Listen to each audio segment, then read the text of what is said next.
Ayan, punasan muna natin yung ano natin bago tayo mag-vlog.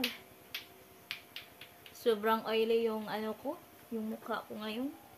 Kaya yan, ang daming nagsilabasan na tigyawat. So, wag kayong ma-worry sa mukha ko mga kasari kung marami akong friends dyan. Marami akong binibentang bigas. Kaya, ayan, oh.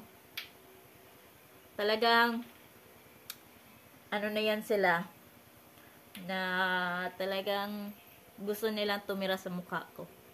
So, ayan mga kasari, napupunas ako kasi gusto kong itry itong nabili ko sa ito, yung blush on nila sa O2O. So, nabudol din ako nito kasi tagal na akong walang lipstick.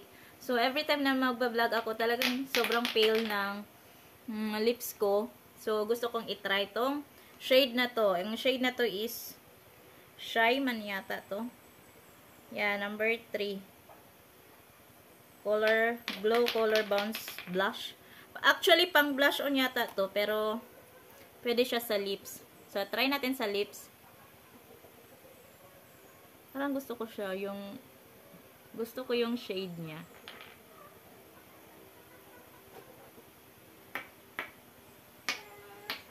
Diba? Ang ganda ng shade. Sakto lang yung ano. Try na rin naman natin dito sa ating ano. Wala? Hindi talaga ako marunong mag-makeup. Mama. But I try my best as I can. Actually, ayoko talagang nagba-blush on. Ayoko talagang makeup. Nung nagtatrabaho ako, nag-makeup ako. Pero since na nandito na lang ako sa ano, ayan. Dito na lang yung ano ko. Ay, nakaganda siya ha. In fairness. Mama. Gusto mo mag-try? Baby ka pa man. Hindi ako nakakuha ng kilay. Nakapanguha ng kilay. What are you doing? So, yan si Talia. Nandun na naman sa kanyang mommy.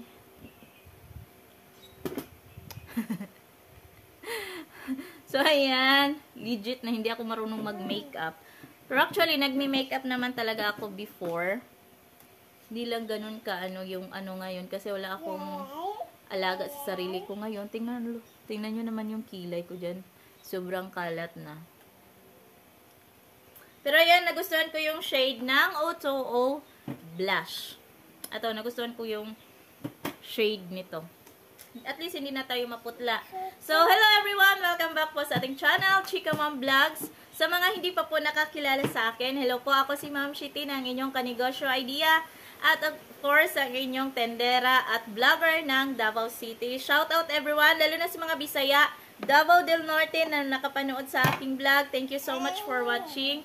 Sa Aklan, sa May Boracay, thank you so much for watching po. Sa lahat ng mga nagko-comment, thank you so much at nag-engage kayo sa aking channel. So, welcome po sa ating channel mga kasari. Welcome po. Sa mga nag-start pa ng business, sana po i-continue nyo kasi maganda talaga ang negosyo. Wala tayong amo at hawak natin ang ating oras. Yan ang nakaganda sa ating negosyo. So, although may struggle talaga sa negosyo, pero ayan, pag meron lang talagang sipag at tiyaga, natin yan siya, ma-overcome natin ang mga kahit ano pang struggle na yan. So, ako naman, naka-encounter talaga ako ng struggle. Kasi yung first na ko dito, nilabas ko mga kasari is nasa 30. So, hindi ko naman alam na, parang yung lahat yata ng paninda na nilagay ko dito sa tindahan din.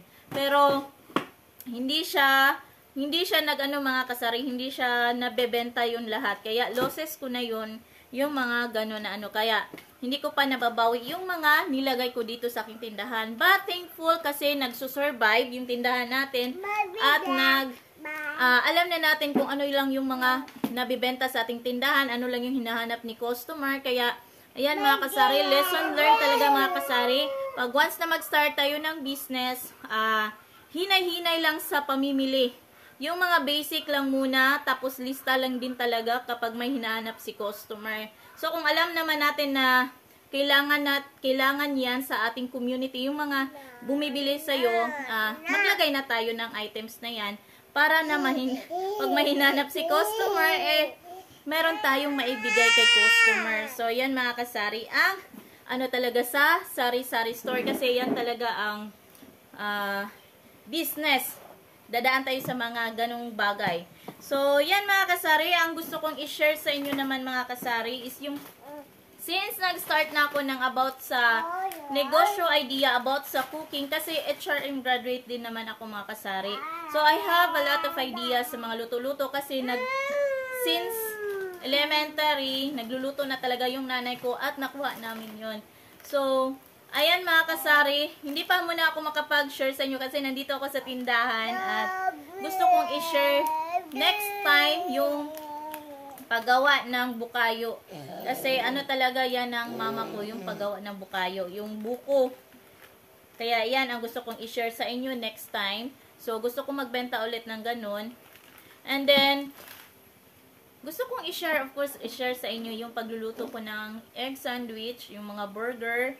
Gusto kong i-share sa inyo, hinahanap ko lang na magkaroon ako ng cameraman. Wala pa kasi akong cameraman mga kasari. Yung partner ko kasi everyday nasa trabaho, kaya walang magtsatsagang magbi-video sa akin. So, ayan, sariling sikap lang ang ating ginagawa. So, kapag may time, ayan, magbablog, nagko-content tayo. So, ngayon naman is, may naliligo naman dito sa pool. Ayan, pero hindi tayo na bentahan ng alak. Medyo, talaga ngayon, ramdam ko yung tumal mga kasari, pero, ayan, hindi pa rin ako sumusuko, nagbebenta pa rin tayo.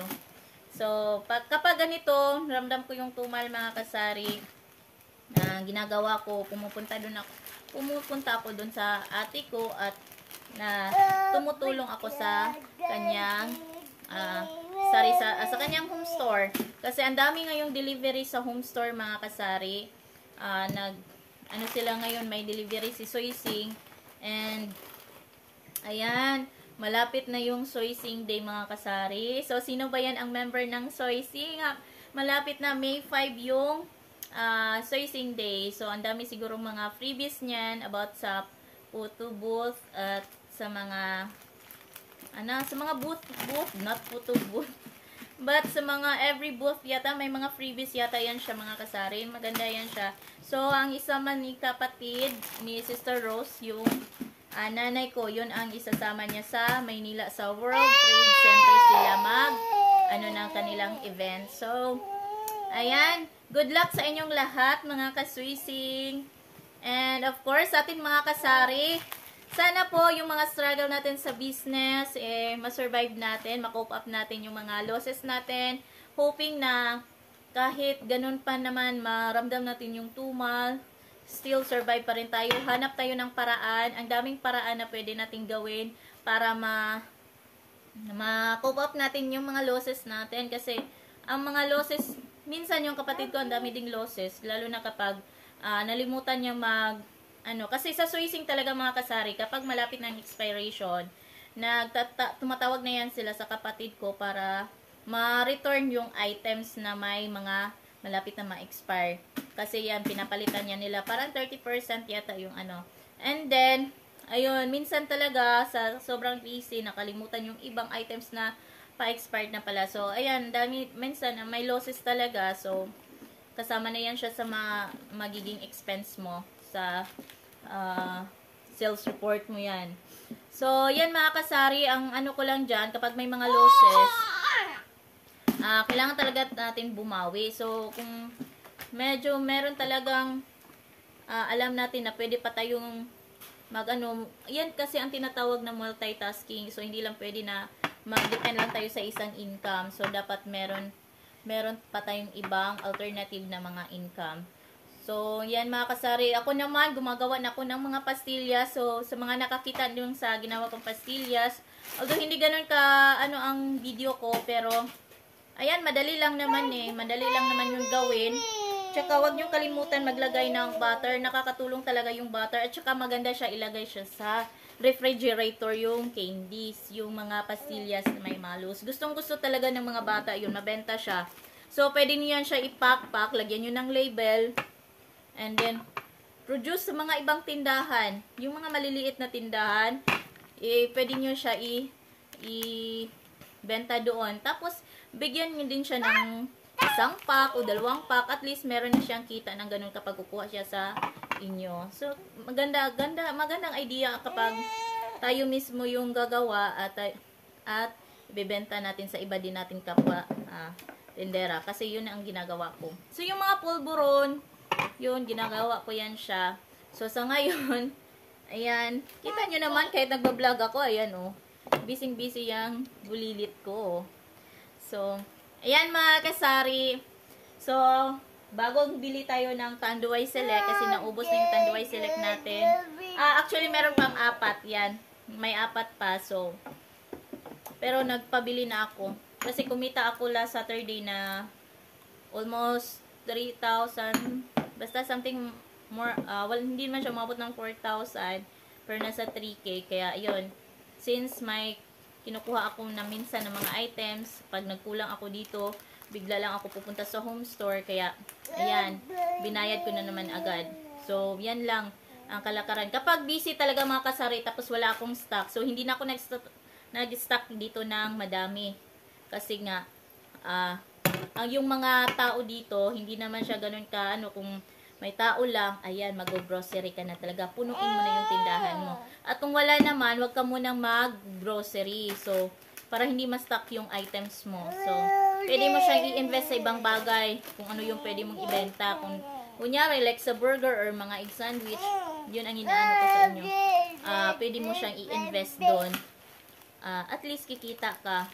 So, yung mga ganito, yung mga bitay-bitay na mga ano na usual basic needs siya, pero hindi naman siya ganun ka dami yung tao sa community mo. Yung target market mo lang is yung katulad sa akin, yung mga kulang-kulang na naiwan nila o hindi nila nabili sa labas ng resort. Kaya yan. So, yan muna mga kasari. Medyo mahaba-haba na yung chika-chika natin this afternoon. Thank you so much for always watching my vlogs. Although kahit minsan naboboard kayo, pero thank you so much kasi nandyan pa din kayo sa aking channel, nanonood. Sana hindi kayo mag-skip ng aking ads. Thank you so much.